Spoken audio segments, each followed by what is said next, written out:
کیا وہ میرے زمینی حدود کی خلاف ورزی کر رہا ہے کہ نہیں کر رہا؟ تو اگر فضائی حدود مقدس ہے تو پھر زمینی حدود بھی ہماری مقدس ہونی چاہیے، ایک۔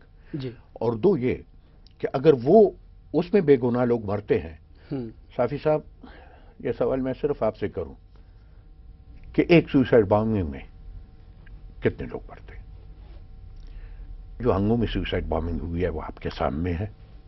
اس سے پہلے جو سب سے بڑا تو میرے خیال پشاور درجنوں مرتے ہیں، بعض میں تو سینکڑوں تک بات پہنچی ہے۔ بات یہی ہے۔ تو اگر ادھر بے گناہ کی قتل کو ہم کنڈیم کرتے ہیں تو ان بے گناہ کی قتل کو کیوں کنڈیم نہیں کیا جاتا؟ اچھا، لیکن اسفندیار خان صاحب، یہ جو ہیں جو بے گناہ مارتے ہیں یا جو ڈرون چلاتے ہیں، جو بمباری کرتے ہیں، وہ تو معلوم ہے، لیکن یہ جو آپ سے لڑ رہے ہیں، جو ریاست سے لڑ رہے ہیں، جو خودکش حملے کر رہے ہیں، ان کے بارے میں کنفیوژن ہے۔ یہ کون ہیں؟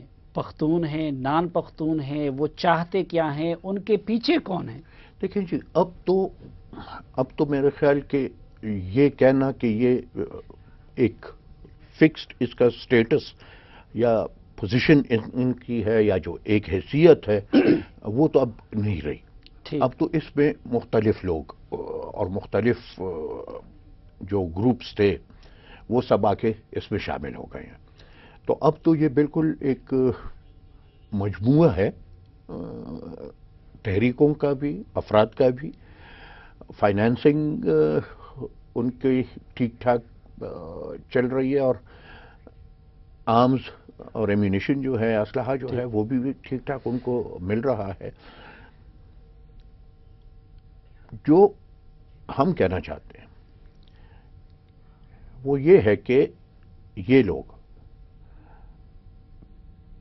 ان کی ڈیمانڈز اگر آپ دیکھیں تو کوئی اس میں یہ حرج نہیں۔ اب تو یہ ہے نا کہ یہ اس سے تو ہم انکار نہیں کر سکتے کہ ہم خود، ہماری اسٹیبلشمنٹ خود گروپس بنا رہے تھے، ہم بھیج رہے تھے جہاد کے لیے۔ اس میں لازماً ہمارے اپنے لوگ شامل ہو گئے۔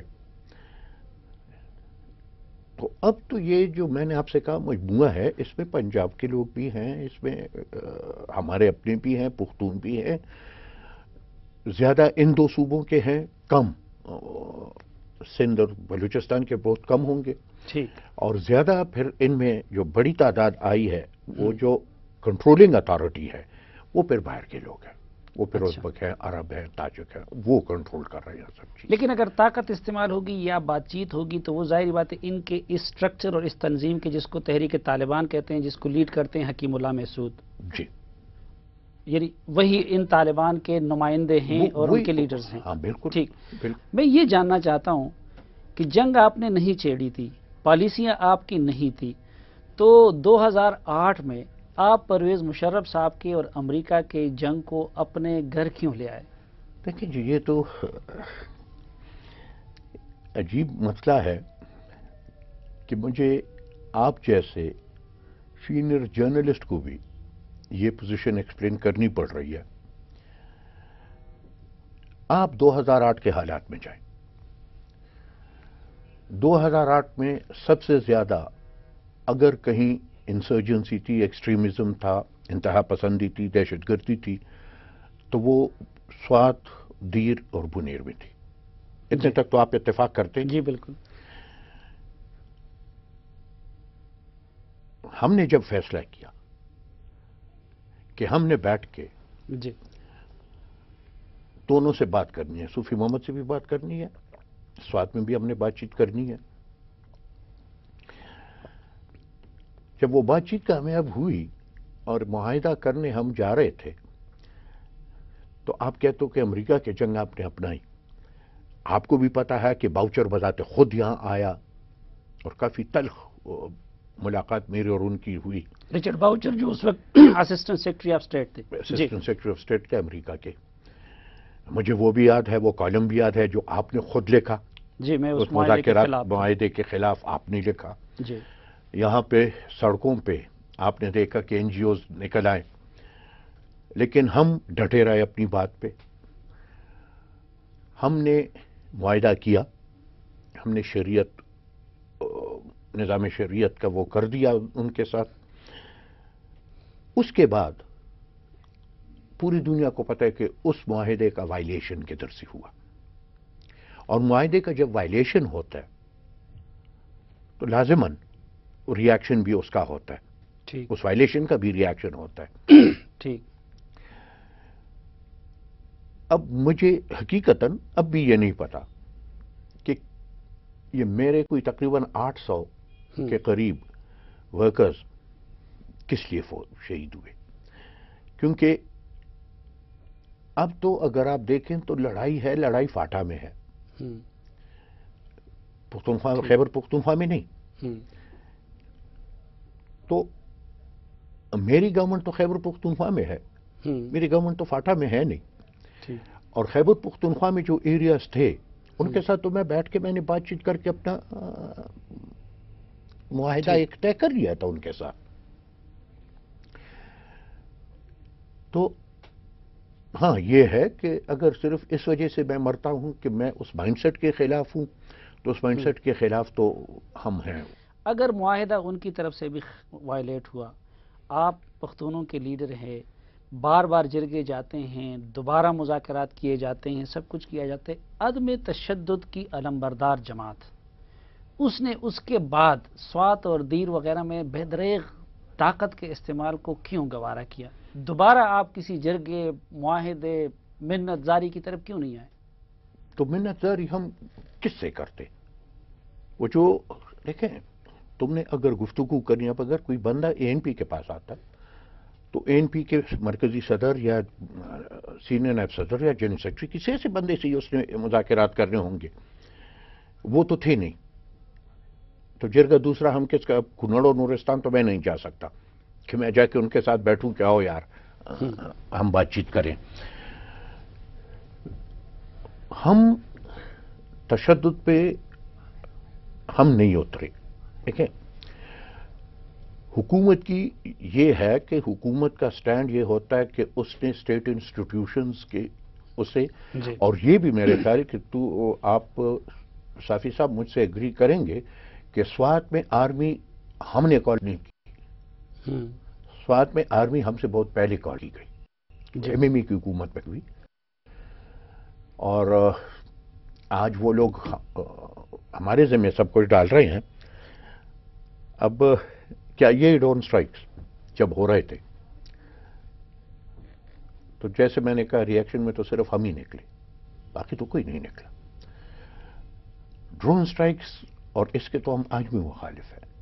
ہم تو آج بھی یہ کہتے ہیں کہ یہ میں نے ہلیری کے منہ پہ ہلیری کلنٹن سے کہا کہ پختون کو یہ کہنا کہ تم اپنا اسلحہ پھینک دو، ٹھیک، یہ بےزتی ہے، یہ پختون کبھی نہیں کرے گا۔ ٹھیک، ہاں یہ کہہ دو کہ تم تشدد ترک کر دو، تشدد ترک کر کے آؤ اور بیٹھ کے بات کریں۔ ہم اب بھی وہیں کھڑے ہیں۔ چلو آپ لوگ طاقت کے استعمال پہ مجبور ہوئے، یہ بھی مان لیتے ہیں وائلیشن ان کی طرف سے ہوئی، لیکن پچھلے 5 سال سے طاقت استعمال ہو رہی ہے، لیکن اس کے باوجود نہ مسئلہ حل ہوا، نہ پشاور محفوظ ہوا، نہ سوات میں ملالہ محفوظ ہوئی۔ ان 4-5 سالوں میں پھر آپ لوگوں نے کسی متبادل کا کیوں نہیں سوچا؟ بات چیت تو میں اور آپ راضی ہوں تو دونوں بیٹھ سکتے ہیں نا۔ ابھی تک تو کوئی پازیٹو اس طرف سے کوئی سگنل کبھی نہیں آیا تھا کہ ہم بیٹھ کے بات کرنے کو تیار ہیں۔ پہلے مرتبہ جب سگنل آیا، آپ کا اگر یاد ہو تو بشیر بلور کہ اس میں بھی میں نے یہی کہا تھا کہ مذاکرات ہونے چاہیے، بامقصد مذاکرات ہونے چاہیے۔ بامقصد مذاکرات کے لیے چاہیے یہ کہ پاکستان کی جتنی بھی پولیٹیکل لیڈرشپ ہے اور جتنی بھی سیاسی یا دینی جماعتیں ہیں، یہ سب بیٹھ کے ایک متفقہ ڈاکیومنٹ تیار کرے، اور وہ ڈاکیومنٹ اٹھا کے وہ اسٹیٹ کے جو ادارے ہیں ان کے سامنے رکھ دے کہ جی یہ ہمارا پولیٹیکل ول ہے، اس پولیٹیکل ول پہ آؤ۔ ٹھیک، یہ جو ابھی آپ اے پی سی بلا رہے ہیں، اسی مقصد کے لیے بلا رہے ہیں؟ بالکل اسی مقصد کے لیے۔ دیکھیں میں ایک بات آج موقع مجھے ملا ہے میں یہ واضح کر دوں، بہت سے سیاسی قائدین اور بہت سے لوگ یہ کہتے ہیں کہ جی یہ تو اے این پی اور طالبان کی لڑائی ہے۔ یہ اے این پی اور طالبان کی لڑائی نہیں ہے. اگر اے این پی اور طالبان کی لڑائی ہوتی تو ہنگو میں نماز جمعہ پڑھ کے جو لوگ باہر نکلے اور جن کو شہید کیا گیا کیا وہ اے این پی کے سب تھے؟ قاضی حسین احمد پہ حملہ ہوا، یہ جی ایچ کیو پہ حملہ ہوا، کامڑا پہ حملہ ہوا، ادھر سرائے نورنگ میں ہوا، سب آپ نے دیکھ لیے. یہ ایک مسئلہ پورے ملک کا ہے، اے این پی کا نہیں. ٹھیک. ہمارا مسئلہ یہ ہے کہ دونوں فریق، وہ بھی اور یہ بھی، دونوں صرف ہمارے سر پہ سب کچھ ڈال رہے ہیں. ہاں میں یہ مانتا ہوں، میں لبرل ہوں، میں لبرل رہوں گا، میرا مائنڈ سیٹ یہ ہے، میرا مائنڈ سیٹ یہ رہے گا. لیکن یہ لڑائی جو ہے یہ پورے پاکستان کی ہے. دیکھیں صافی صاحب، دنیا نے تو کسی حالت میں تمہیں چھوڑنا نہیں، کہیں نہ کہیں کوئی کیڑا تو اس نے نکالنا ہے. آج اگر میں کہتا ہوں کہ آؤ سب پولیٹیکل پارٹیز بیٹھ کے ایک پولیٹیکل اونرشپ دو ایک ڈاکیومنٹ کو، وہ ڈاکیومنٹ اٹھا کے ہم جائیں اسٹیبلشمنٹ کے پاس اور ہم انہیں کہیں کہ جی دس از دا پولیٹیکل ول، اور یہ ان کے سامنے رکھ دیں، سب سے زیادہ فائدہ اس کو موجودہ حکومت کو ہوگا کیونکہ اس کی امپلیمنٹیشن میں بھی وقت لگے گی. سب سے زیادہ فائدہ تو اس کا ان پارٹیوں کو ہوگا جو الیکشن کے بعد اقتدار میں آئیں گی. ٹھیک. اچھا اسفندر خان صاحب، یہ مبارک کام آپ نے پچھلے 5 سال میں کیوں نہیں کیا؟ اس لیے کہ اس طرف سے کوئی مثبت ہمیں سگنلز نہیں مل رہے تھے. جیسے آپ نے خود شروع میں کہا، جس دن معاویہ صاحب کا خط آیا اور جس دن حکیم اللہ مسعود صاحب کا سٹیٹمنٹ آیا، ٹھیک ہے انہوں نے یہ کہا کہ اینیمی نمبر 1 اے این پی ہے، جی، لیکن پہلی مرتبہ انہوں نے ڈائلاگ پہ آمادگی ظاہر کی. وہ ہمارے پشتوں میں کہتے ہیں زمال علی دی جھوٹ چیز آرچا پدارو، مجھے تو اپنے بیمار بچے کا علاج چاہیے. ٹھیک. اگر وہ کہتا کہ یہ 3 گورنیٹرز ہو، میں اسے بھی ویلکم کرتا ہوں. یہی 3 آ کے وہی. اچھا ہاں، یہاں یہ ایک مسئلہ ہے کہ بنیادی ڈاکٹروں کی حیثیت انہوں نے مولانا فضل الرحمان صاحب، سید منور حسن صاحب اور میاں نواز شریف صاحب کو دے دیے. اب کیا آپ لوگ ان کو یہ حیثیت دینے کو تیار ہیں؟ دیکھیں ہم نے تو ان سب کو انوائٹ کیا ہے اے پی سی میں کہ سب کا ایک مشترکہ پولیٹیکل ول سامنے آ جائے. وہی پولیٹیکل ول، اس پہ تو جب سب اگری ہوتے ہیں ٹھیک تو اسی پولیٹیکل ول کو اٹھا کے اگر یہ گورنیٹرز بنتے ہیں تو مجھے کیا اعتراض ہے؟ میں نے تو آپ سے پہلے کہہ دیا مجھے تو بچے کی صحت کی فکر ہے. حکیم ہو، سرجن ہو، فزیشین ہو، اس سے مجھے تعلق. لیکن اب مصیبت یہ کہ وہ لوگ زیادہ جو ان کا موڈ نظر آتا ہے وہ یہ کہتے ہیں کہ اے این پی کو اپنے سیاسی صحت کی فکر ہے. اب چونکہ الیکشن میں جا رہی ہے، اقتدار ختم ہو رہا ہے، اس لیے اے این پی کو اب مفاہمت اور مشاورت اور یہ چیزیں یاد آ گئی ہیں. لیکن بات یہ ہے کہ تھریٹ لیول ہمارا تو جتنا ہے اس سے کیا بڑھنا ہے. تھریٹ لیول تو یہی ہے نا جو ہے. جیسے آپ نے کہا اگر میں اپنے پارلیمانی پارٹی لیڈر اور سینئر منسٹر کو نہیں بچا سکتا تو ٹرسٹ لیول، جو ڈینجر لیول ہمارے لیے جو ہے وہ تو وہی ہے. اس سے آگے کیا بڑھے گا؟ یہی ہوگا. اب میاں صاحب کے ساتھ جو کچھ ہوا، میاں افتخار حسین کے ساتھ، اس کے بیٹے جو شہید کیے گئے، یعنی اس حد تک کہ آپ جانتے ہوتے، میری بہن کو آپ جانتے تھی جو ڈاکٹر تھی. جی جی. کوئی سیاست سے اس کا واسطہ تھا؟ جی، ڈاکٹر گلال علی کا کوئی واسطہ تھا سیاست سے؟ نہیں. اس پہ کوشش کی گئی، شکر خدا کا کہ بچ گئی. تو اس سے زیادہ لیول پہ ہمارے خلاف کیا ہوگا جب ہمارے بچے محفوظ نہیں ہیں، ہم خود محفوظ نہیں ہیں، ہمارے ورکرز محفوظ نہیں. اس دن چارسدہ میں میرا جلسہ تھا، آپ کو یاد ہے اس میں دھماکہ ہوا، لیکن میں پھر بھی ایک بات پہ فخر کرتا، جتنے بھی انہوں نے بیان دیے کہ نہ جاؤ ان جلسوں میں، لوگ آئے. میرے لیے الیکشن میں جانا،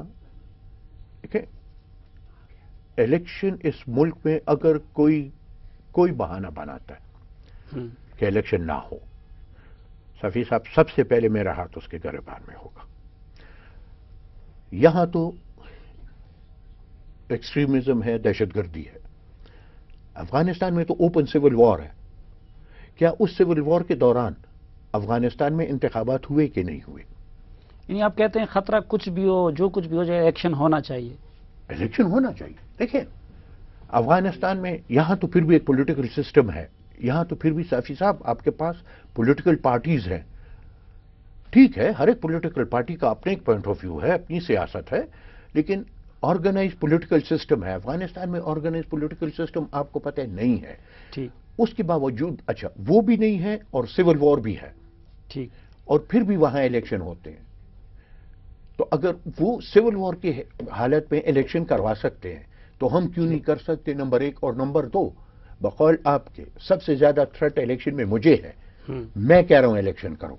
ٹھیک، آپ کہہ رہے ہیں الیکشن ہو. اب اے پی سی پہ دوبارہ آتے، میں یہ جاننا چاہتا ہوں کہ آخر جے یو آئی، جماعت اسلامی، تحریک انصاف اور مسلم لیگ نون، یہ لوگ کیوں، یعنی میرا ذہن نہیں مارا کہ آخر اس سٹیج پہ آ کے آپ کے ساتھ کیوں بیٹھیں گے اور طالبان کو اپنا حریف بنائیں گے؟ نہیں، طالبان کو ہم نے تو، میں اگر اوپنلی کہہ رہا ہوں کہ ان سے ڈائلاگ کرو، تو کیا ڈائلاگ کرنے سے وہ حریف بنتے ہیں؟ اگر ان کو اعتراض ہے ڈائلاگ پہ تو نہ آئیں. ٹھیک. یعنی اگر اس اے پی سی میں وہ نہیں آتے تو اس کا مطلب تو یہ ہے کہ وہ ڈائلاگ کے حق میں نہیں ہے نا. میں تو کہہ رہا ہوں ڈائلاگ کرو. Dialogue first. یہ بنیادی ہدف یہ کہ آپ لوگ ڈائلاگ کے لیے فضا بنانا چاہتے ہیں. ہم ڈائلاگ کے لیے فضا ایسے بنانا چاہتے ہیں جو پورا جو پولیٹیکل یہاں سیٹ اپ ہے، جتنی بھی ریلیجس یا پولیٹیکل پارٹیز ہیں، کہ ان سب کو ہم ایک میز پہ بٹھا کے ایک کامن پولیٹیکل ایجنڈا دے دیں. ٹھیک.